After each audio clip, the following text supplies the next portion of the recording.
Welcome back. Okay, Halloween is tomorrow. A lot of parents on the edge trying to figure out exactly what they're going to do to keep everyone healthy during this pandemic. So let's learn a little bit more. Joining me now, Dr. Lorne Small, Medical Director of Infection Prevention and Control at Trillium Health Partners. Good morning to you, Dr. Small.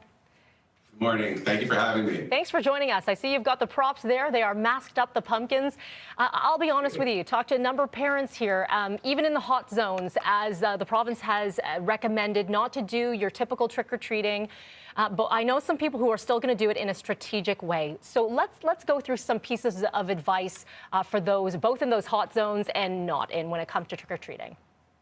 Sure. Yeah, I think firstly, it's a little bit different everywhere, and public health units have put out recommendations and restrictions. So you need to know what's going on in your area, and you should really be abiding by what your local public health unit is saying.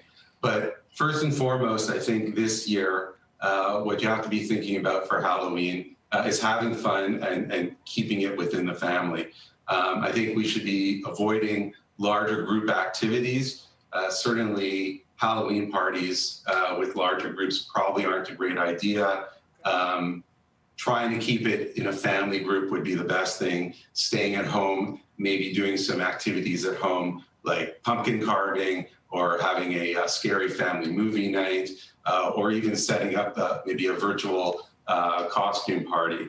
Things like that, that would be great. Doctor, But sorry, go ahead. I was just going to say, there's a lot of people coming up with alternatives. So let's talk about people who aren't in those hot zones that are, doing the candy shoots. You've probably seen those, or setting up a table with individual bags. Are these considered low risk? Are these great options for people? Yeah, so if people are out trick-or-treating, again, I would suggest that they do it within a family unit. You don't want to be going around in a large group. You should be sticking with the basics as always. A lot of hand washing, bring hand sanitizer with you.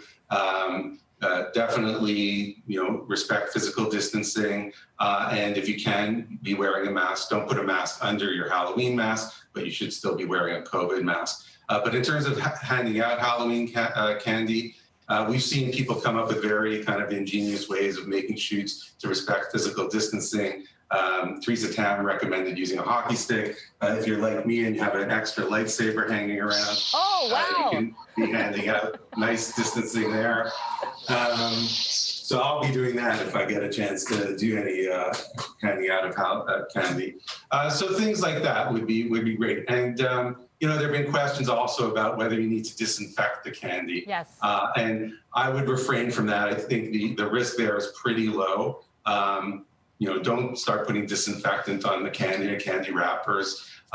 If you are concerned about that, then perhaps just laying it out on a countertop and making sure that everything is dried out after an idle period to make sure that there's nothing active there. But really, that's probably not a huge issue. Okay, really good pieces of advice here. So what we're going to do is you're going to stick around for us. Thank you so much for doing this. Our viewers can chime in here, ask some questions from Dr. Small here, anything related to COVID-19. But a lot of the questions that are coming in have been about Halloween. But you can do that again, 1-866-267-3797, feedback@breakfasttelevision.ca.